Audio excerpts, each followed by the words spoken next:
मैं doctor R के पुरोहित, आपका स्वागत है।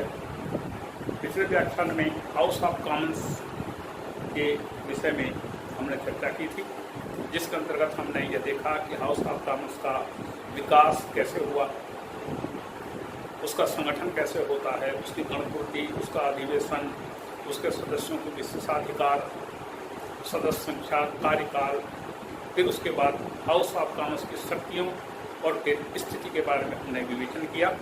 आज एक महत्वपूर्ण विषय हाउस ऑफ कॉमन्स से संबंधित है, वह है स्पीकर पर विचार करेंगे।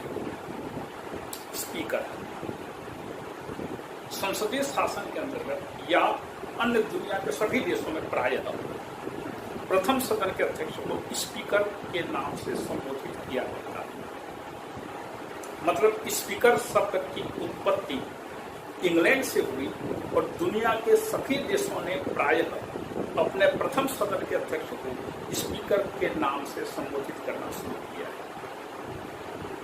स्पीकर का मतलब क्या होता है?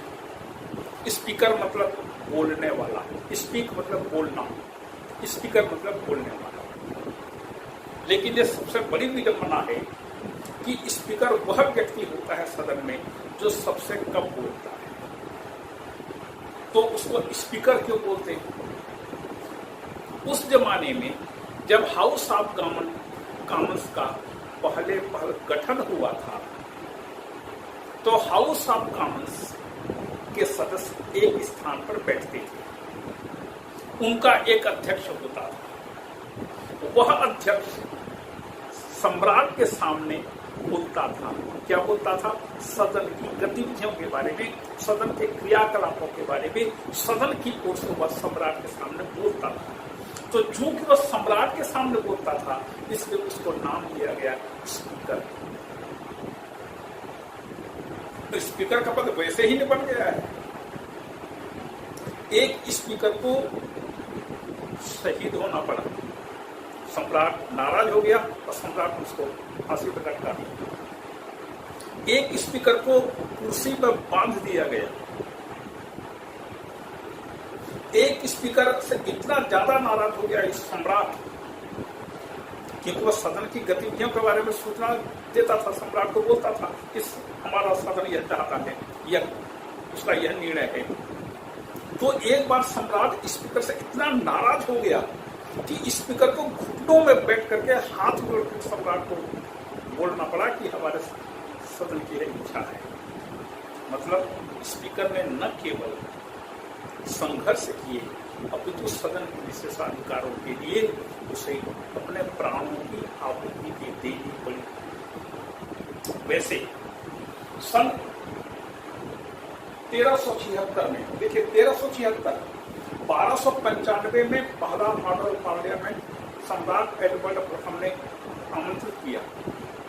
उसके बाद 1376, लगभग 80 वर्षों के बाद स्पीकर के पद को धारण करने वाला पहला व्यक्ति था सर थॉमस हंगरफोर्ड या सर थॉमस हंगरफोर्ड।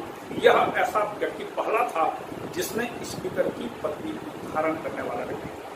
तब से लेकर के आज लगभग 800 वर्ष हो रहे हैं स्पीकर का पद का प्रारंभ हुए, लेकिन इतने लंबी अवधि में बहुत कम व्यक्ति स्पीकर के पद पर पहुंचे। क्यों? स्पीकर का पद तो हमेशा बना रहता है, लेकिन इतनी लंबी अवधि में बहुत कम लोग इस पद पर पहुंचे हैं। इसका कारण यह है कि इंग्लैंड में एक परंपरा रही है। क्या? Once a speaker always a speaker. एक बार यदि किसी व्यक्ति को स्पीकर के पद पर निर्वाचित कर दिया जाता है, तो वह हमेशा उस पद पर बने रहता है, जीवन पर्यंत लगभग। क्यों?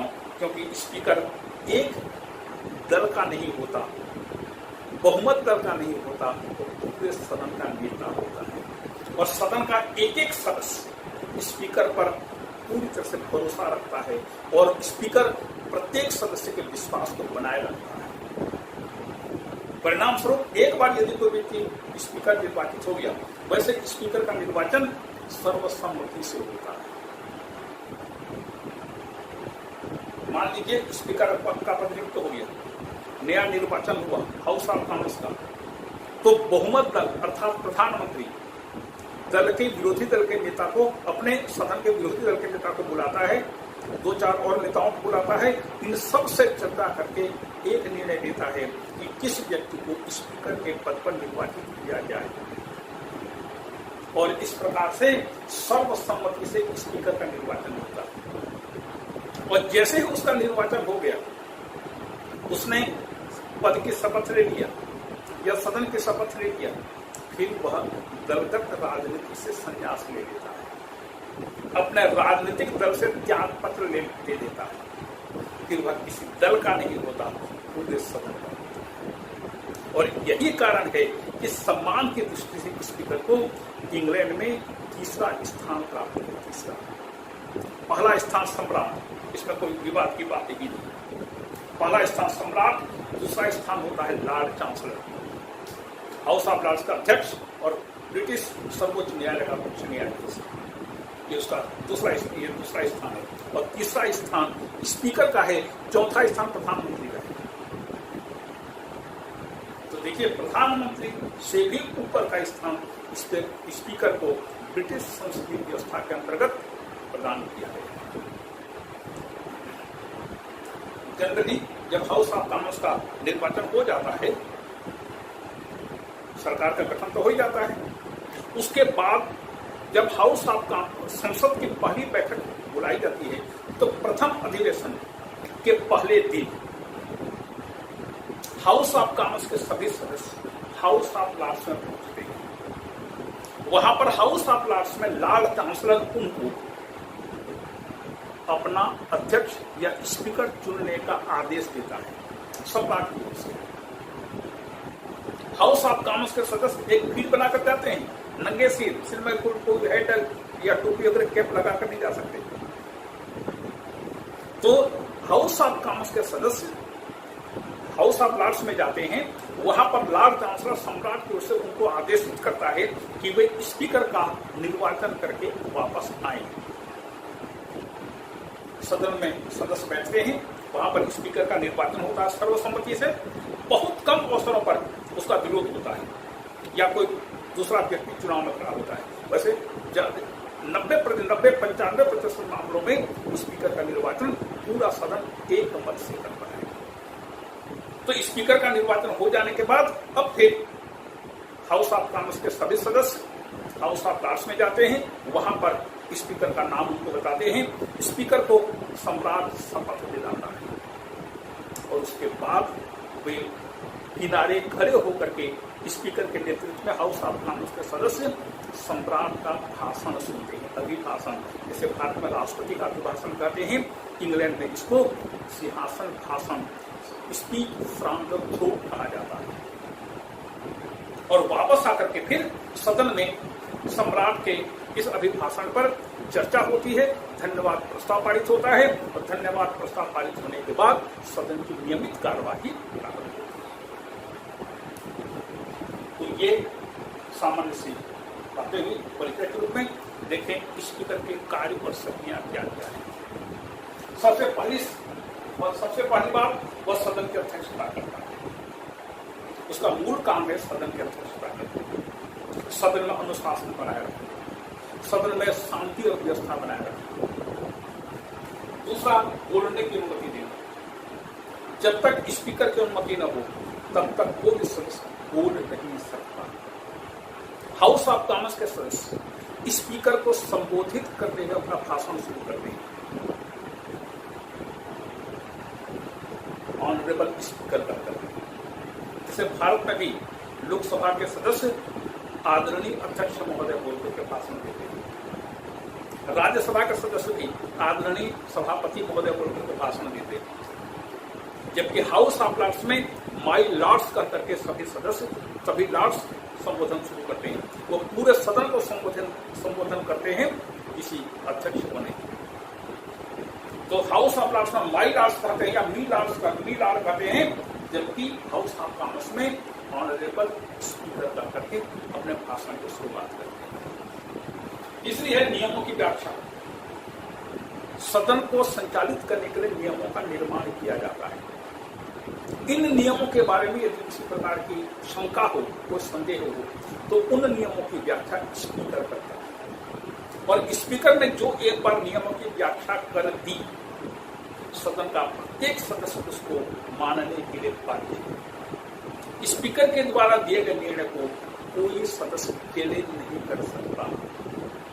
भारत में भी वही है, लेकिन अमेरिका में यदि स्पीकर ने कोई निर्णय दे दिया और कोई सदस्य स्पीकर के निर्णय से, नियमों की व्याख्या है किसी भी विषय पर, यदि स्पीकर के निर्णय से कोई सदस्य असंतुष्ट है तो मतदान की मांग कर सकता है, और वहां पर मतदान के द्वारा यह तय होता है कि स्पीकर का निर्णय सही है या गलत है। लेकिन इंग्लैंड में ऐसा नहीं है। इंग्लैंड में स्पीकर का निर्णय अंतिम होता है। फिर है निर्णायक मत देता है। सदन में प्रस्ताव पर चर्चा होती है। चर्चा होने के बाद उस पर मतदान लिया जाता है। उस मतदान के समय यदि पक्ष और विपक्ष में समान मत आ गए तो सदन से वो विधेयक या प्रस्ताव पास होगा या पास नहीं होगा, क्योंकि मत तो समान है। दोनों पक्ष और विपक्ष में एक समान मत प्राप्त हुए, तब स्पीकर परंपरा के अनुसार उस प्रस्ताव पर अपना एक मत देता है। यदि उसका मत हाँ की तरफ हुआ, प्रस्ताव पारित हो जाता है। यदि उसका मत ना की तरफ हुआ, प्रस्ताव निरस्त हो जाता है। उसे कहते हैं निर्णायक मत। उसने जो मत दिया वही अंतिम निर्णय करने वाला होगा। धन विधेयक का प्रमाणन। धन विधेयक इसे कहते हैं जिसमें पैसा व्यय करने की बात या पैसे को प्राप्त करने की बात यदि किसी विधेयक में किया जाता है तो उसे धन विधेयक कहते हैं। धन विधेयक को प्रमाणित करने का अधिकार स्पीकर को है। 1911 के संसदीय अधिनियम में यह अधिकार स्पीकर को दिया गया। मतलब जितने भी धन विधेयक होते हैं उन सब पर चर्चा हो जाने के बाद जब पारित हो जाता है तो स्पीकर उस पर हस्ताक्षर करता है। एक दूसरी चीज वो प्रमाण पत्र देता है कि मैं प्रमाणित करता हूं कि अमुक विधेयक धन विधेयक है। भारत में भी वही है। और जब उसका सिग्नेचर हो जाता है, उसका प्रमाण पत्र जब उसमें संलग्न हो जाता है, तब उसे फिर राष्ट्रपति की पास भेजा, तब उसे द्वितीय सदन में भेजा जाता है। दूसरा सदन से पारित होने के बाद फिर उसे भारत में राष्ट्रपति, इंग्लैंड में सम्राट के पास भेजा जाता है। जब तक स्पीकर का प्रमाण पत्र नहीं होगा, राष्ट्रपति भारत में और इंग्लैंड में सम्राट उस विधेयक पर हस्ताक्षर नहीं करता। तो धन विधेयक को प्रमाणित करने का अधिकार स्पीकर का है। फिर है विधेयक प्रस्तुति हेतु अनुमति। सदन में जितने भी विधेयक या प्रस्ताव पेश किए जाते हैं सबके लिए स्पीकर की अनुमति आवश्यक है। उसकी अनुमति के बिना वहां पर कोई न तो बोल सकता है, न कोई प्रस्ताव रखा जा सकता है, न कोई विधेयक प्रस्तुत किया जा सकता है। एक समापन प्रक्रिया।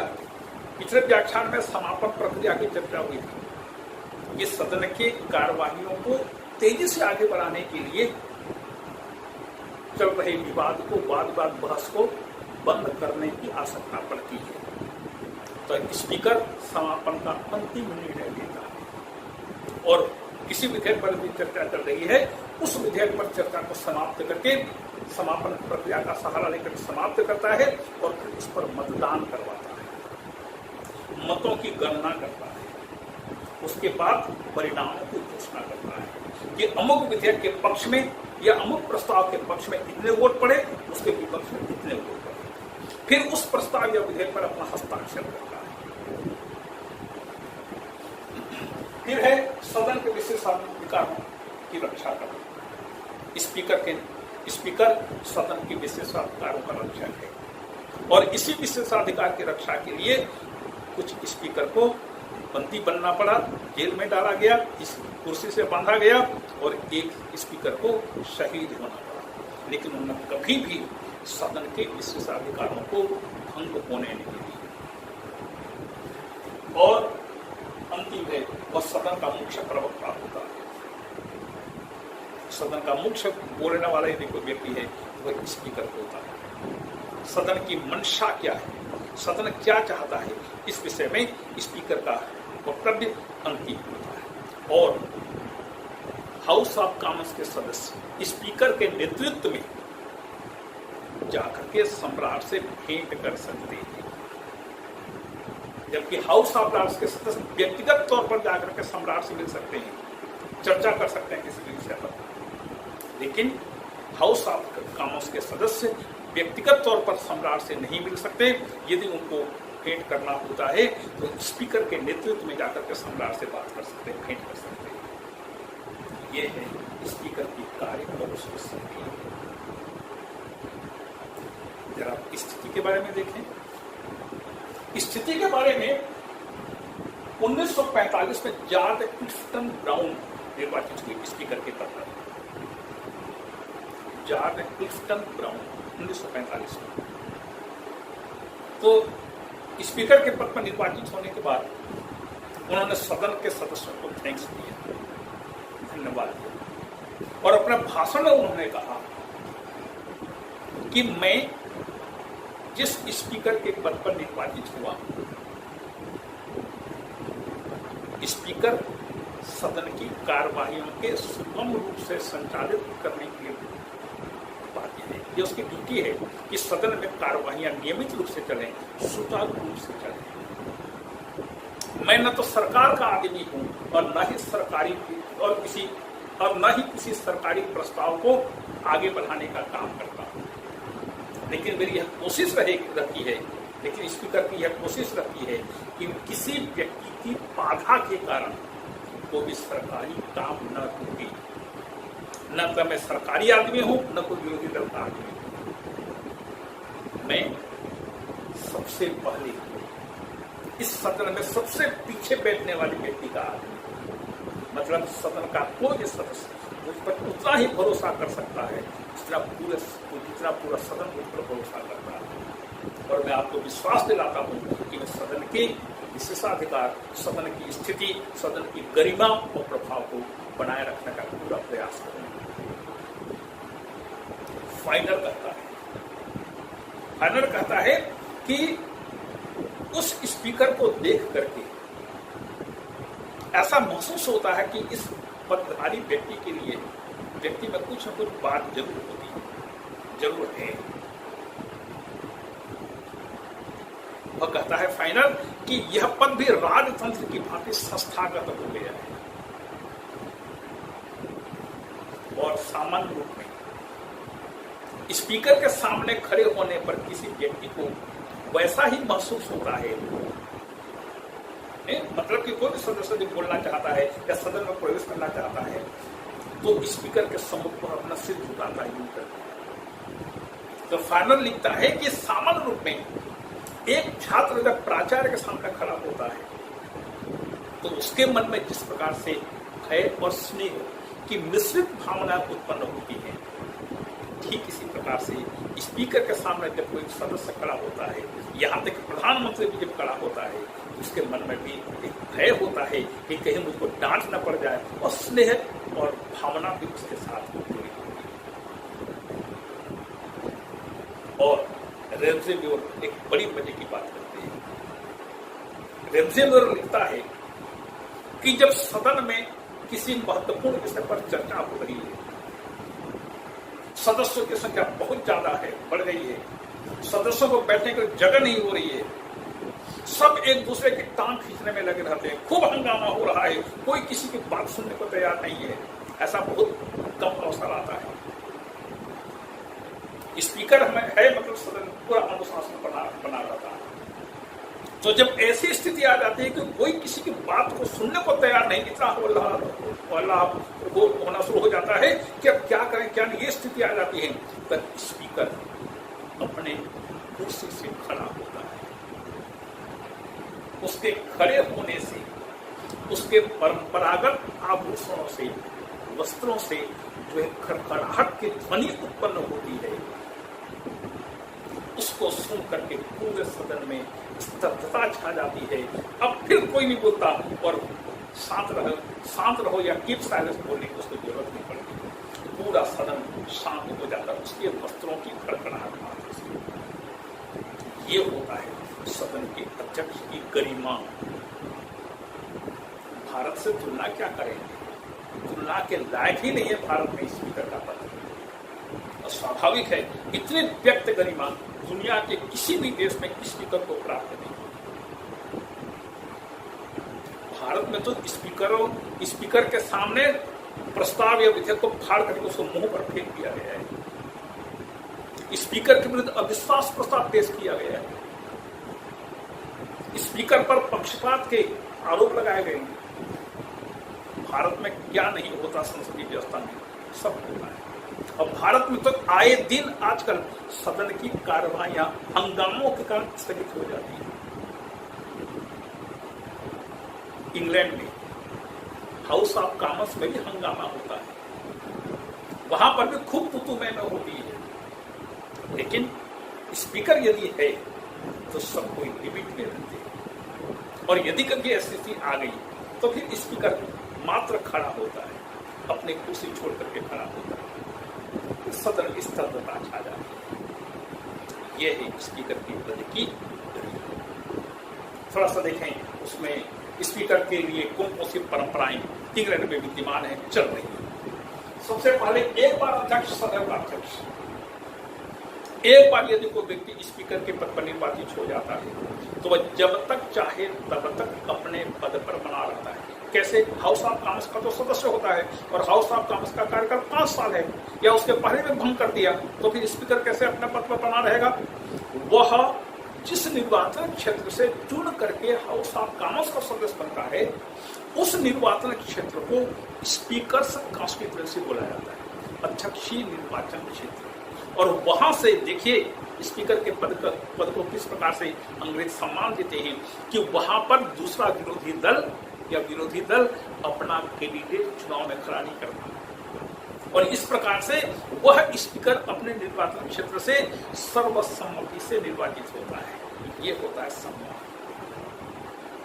और उसी पद पर रहते हुए और 5-5 साल में फिर से निर्वाचित होते सर्वसम्मति से निर्वाचित होता रहता है। और विरोधी दल कभी भी उसके विरुद्ध कोई कैंडिडेट खड़ा नहीं करता। भारत में तो कई स्पीकर न केवल चुनाव में हार गए हैं, अपितु भारत में स्पीकर आगे चल करके मंत्री भी बने हैं। तो ये तो भारत है, अपना भारत, मेरा भारत महान।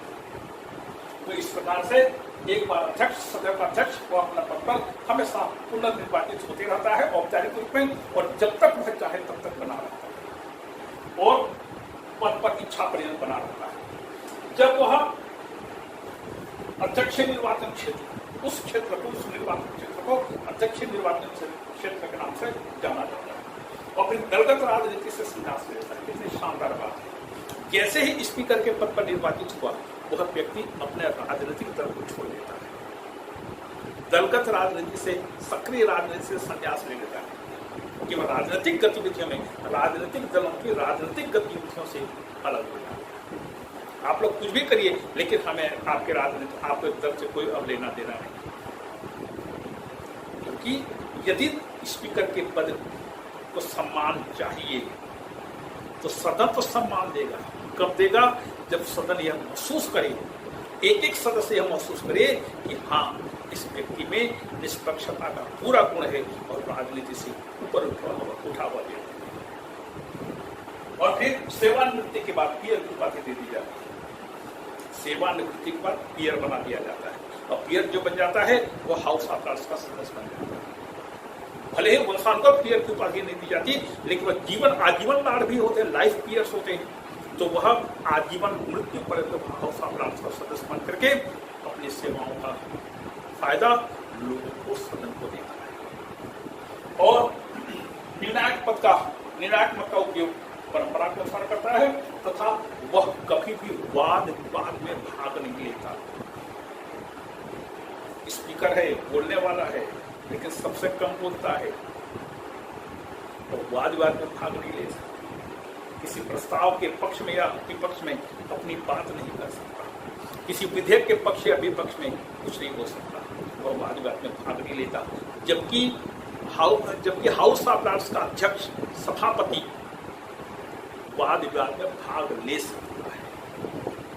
ये है स्पीकर के पद की पर आए और उसके पद की।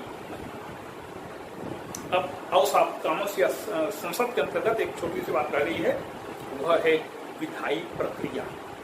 विधायी प्रक्रिया का मतलब होता है कानून निर्माण की प्रक्रिया।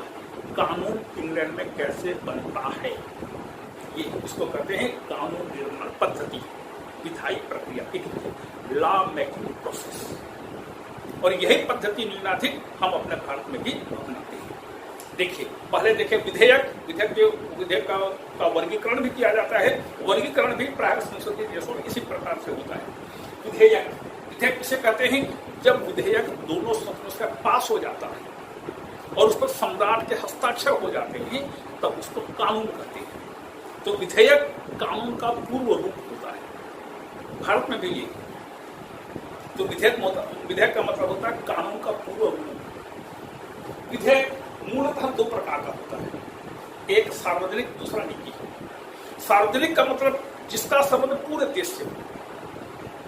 निजी का मतलब जिसका संबंध एक वर्ग, जाति, समूह या धर्म विशेष से, उसको निजी विधेयक कहते हैं। इस सार्वजनिक विधेयक जिसका संबंध पूरे देश की जनता से होता है, उसके दो प्रकार होते हैं, एक सरकारी, दूसरा निजी सदस्य विधेयक। सरकारी विधेयक का मतलब जिस विधेयक को कोई मंत्री पेश करता है उसको सरकारी विधेयक कहते हैं। मतलब मंत्री ने पेश किया तो वह सरकारी विधेयक होगा। और जिस विधेयक को ऐसा व्यक्ति पेश करता है जो मंत्री परिषद का सदस्य नहीं है, उसको निजी सदस्य विधेयक कहते हैं। भारत में भी यही स्थिति है। तो होता क्या है, संसदीय व्यवस्था होने के कारण भारत में संसदीय कार्यवाहियां या सदन की बैठक सप्ताह में 5 दिन होती है। सोम, मंगल, बुध, गुरु, ये 4 दिन पूरे दिन बैठक होती है। शुक्रवार को हाफ टाइम होता है और निजी सदस्य विधेयक पर चर्चा शुक्रवार को ही की जा सकती है। तो लगभग 85-90% समय संसद का सरकारी विधेयकों पर चर्चा होने में यह होता है और केवल 10-15% समय विरोधी दलों को दिया जाता है। तो जो विरोधी दल का सदस्य होता है या ऐसा सदस्य जो मंत्रिपरिषद के बाहर होता है, ऐसे सदस्यों के द्वारा पेश किए विधेयकों को निजी सदस्य विधेयक कहते हैं। निजी सदस्य विधेयक पास नहीं होता। क्यों? विरोधी दल का सदस्य रखता है और विरोधी दल वह होता है जिसका सदन में बहुमत नहीं है। तो खैर, सदस्यों को कुछ करके दिखाना पड़ता है, जनता को बताना पड़ता है कि देखो हमने कोशिश किया था, पास नहीं होता, हम क्या करें। तो ये केवल दिखाने के लिए है। तो खैर, सदस्यों की जो आकांक्षा होती है, महत्वाकांक्षा होती है, उसको पूरा करने के लिए शुक्रवार को थोड़ा सा समय दिया जाता है। तो निजी सदस्य विधेयक वह होता है जिसे विरोधी दल के सदस्य पेश करते हैं और सरकारी विधेयक उसे कहते हैं जिसे कोई मंत्री पेश करता है। इस सरकारी विधेयक के 2 प्रकार होते हैं, एक साधारण विधेयक, दूसरा धन विधेयक। धन विधेयक जिसे कहते हैं जिसमें धन खर्च करने की बात हो या धन की उगाही की बात हो, उसको धन विधेयक कहते हैं। मतलब राजकोष में पैसा डालना या उससे पैसा निकालना, उसको धन विधेयक कहते हैं। और जिसमें धन के बारे में कोई चर्चा न हो, केवल प्रशासनिक चीजें, सामान्य कानून, उसको साधारण विधेयक कहते हैं। तो इस चैप्टर के अंतर्गत की कानून बनाने की प्रक्रिया के अंतर्गत साधारण विधेयक, साधारण कानून बनाने की बात की जाएगी। तो होता क्या है, सबसे पहले मंत्रिमंडल तय करता है कि अमुक विषय पर कानून बनाया जाए। मंत्रिमंडल मोटी मोटी चीजों पर विचार करके फाइनल कर देता है और उसके बाद किसी कानूनी विशेषज्ञ को दे दिया जाता है कि आप इसको विधेयक रूप में तैयार करिए और हमारे सामने ले आइए। कानून विशेषज्ञ उस विधेयक या मंत्रिमंडल ने जैसा उनको सूचित किया उसी के अनुरूप उसका प्रारूप तैयार करता है। प्रारूप तैयार करने के बाद मंत्रिमंडल उस पर विचार करता है। विचार करके तय हो जाता है कि अमुक विषय पर विधेयक रेडी तैयार हो गया। इतना होने के बाद अब यह तय होता है कि संसद की बैठक जब अगली बार होगी हम इस विधेयक को पेश करेंगे। मान लीजिए शिक्षा से संबंधित नई शिक्षा की नीति से संबंधित कोई विधेयक तैयार हो गया, मंत्रिमंडल ने फाइनल कर लिया कि ठीक है नई शिक्षा की नीति के बारे में हम अमुक विधेयक लाएंगे, तो जब संसद की बैठक शुरू हो जाती है तो हाउस ऑफ कॉमन्स या हाउस ऑफ लॉर्ड्स किसी भी सदन में संबंधित विभाग का मंत्री उस विधेयक को पेश करने की अनुमति लेता है पहले स्पीकर से। मान लीजिए हाउस ऑफ कॉमन्स में पेश किया गया तो स्पीकर से अनुमति लेकर के उस विधेयक को क्लर्क के पास जमा करता है।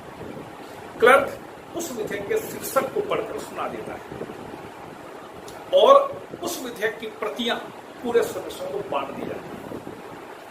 पहला वाचन खत्म। तो प्रथम वाचन में संबंधित मंत्री स्पीकर की अनुमति से विधेयक पेश करता है, क्लर्क सदन विधेयक के शीर्षक को पढ़कर सुनाता है, सदस्यों को विधेयक की प्रतियां बांट दी जाती है। प्रथम वाचन खत्म। वाचन मतलब पढ़ना, फर्स्ट रीडिंग, पहला पाठ। ये दूसरा है द्वितीय वाचन। 1-2-4 दिन के बाद पेश करने वाला मंत्री स्पीकर से अनुरोध करता है कि अमुक विधेयक पर द्वितीय वाचन शुरू किया जाए। जब स्पीकर की अनुमति मिल जाती है उस पर द्वितीय वाचन शुरू होता है। संक्षिप्त में वाद विवाद होता है। संक्षिप्त, बहुत ज्यादा लंबा चौड़ा नहीं, 1-आध घंटा 2 घंटा के लिए उस विधेयक पर, उस विधेयक की आवश्यकता पर, उसके उद्देश्यों के बारे में पेश करने वाला मंत्री भाषण देता है। संक्षिप्त वाद विवाद होने के बाद मतदान होता है। मतदान में चूंकि मंत्रिमंडल का बहुमत होता है और किसी मंत्री ने उसको पेश किया है, वह विधेयक पास हो जाता है। फिर द्वितीय वाचन के बाद यह तय होता है कि उस विधेयक को एक समिति के पास भेज दिया जाए। सदन छोटी बड़ी कई प्रकार की समितियां बनाता है। इन समितियों में विभिन्न दलों के सदस्य होते हैं और विभिन्न दलों के सदस्य समिति के सदस्य के रूप में उस विधेयक पर विचार करते हैं।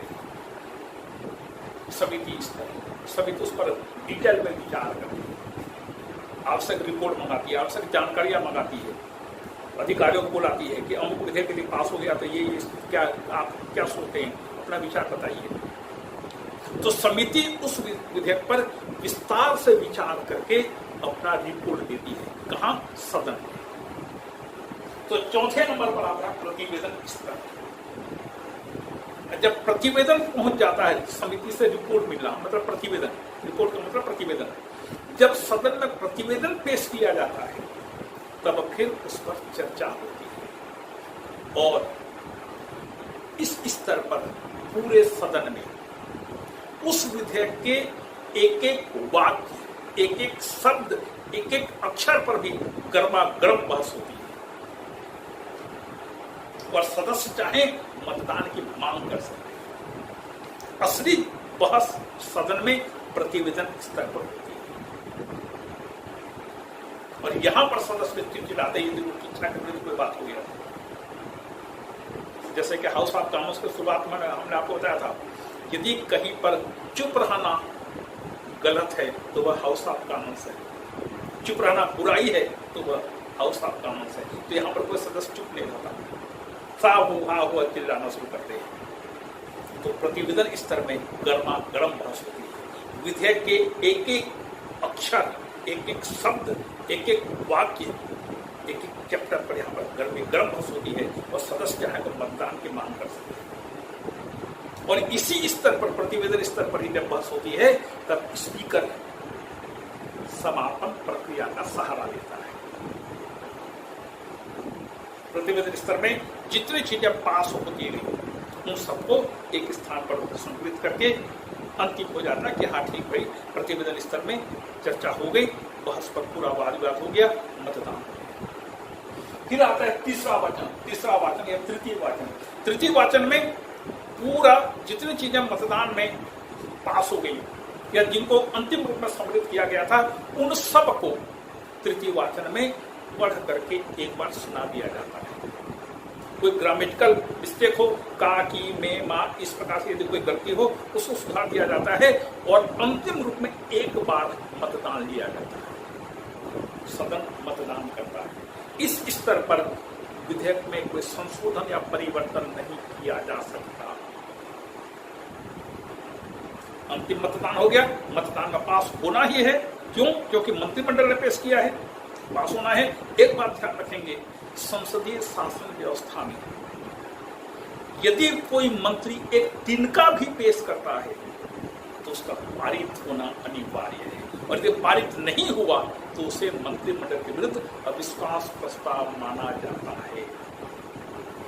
कुछ भी यदि मंत्री ने रखा तो उसका पास होना आवश्यक है। पास आवश्यक क्यों है पास होना? क्योंकि मंत्रिमंडल के हाथ में बहुमत है, सदन का बहुमत है, और सदन का बहुमत किधर भी होगा एक ही बात कहेगा, क्योंकि दलगत अनुशासन इस प्रकार से होता है। और मंत्रिमंडल के द्वारा पेश किया गया विधेयक जब पास नहीं हुआ, बजट पास नहीं हुआ, इसका मतलब ये माना जाता है कि मंत्रिमंडल अर्थात सरकार के पास अब बहुमत का समर्थन नहीं है, और फिर उसको त्यागपत्र देना पड़ता है। जब पास हो जाता है, स्पीकर का सिग्नेचर होता है, स्पीकर का सिग्नेचर हो जाने के बाद विधेयक को दूसरे सदन में मतलब हाउस ऑफ लॉर्ड्स में भेजा जाता है। यदि हाउस ऑफ लॉर्ड्स में पहले पेश हुआ तो हाउस ऑफ लॉर्ड्स का से पारित होने के बाद उसको हाउस ऑफ कॉमन्स में पेश किया जाता है। मान लीजिए हाउस ऑफ कॉमन्स ने पास कर दिया था, हाउस ऑफ लॉर्ड्स में भेजा गया, हाउस ऑफ लॉर्ड्स उसको स्वीकार नहीं करता या कुछ संशोधन सहित स्वीकार करता है, उसमें कुछ संशोधन की सिफारिश करता है, तो हाउस ऑफ लॉर्ड्स के द्वारा किए गए संशोधनों को मानना या न मानना हाउस ऑफ कॉमन्स की इच्छा पर निर्भर करता है। और एक साल के अंदर यदि हाउस ऑफ कॉमन्स उस विधेयक को दोबारा पास कर देता है तो उसके बाद मान लिया जाता है कि दोनों सदनों की स्वीकृति अर्थात संसद की स्वीकृति उस विधेयक पर प्राप्त हो गई। अब उसके फिर सम्राट के पास हस्ताक्षर के लिए भेजा जाता है।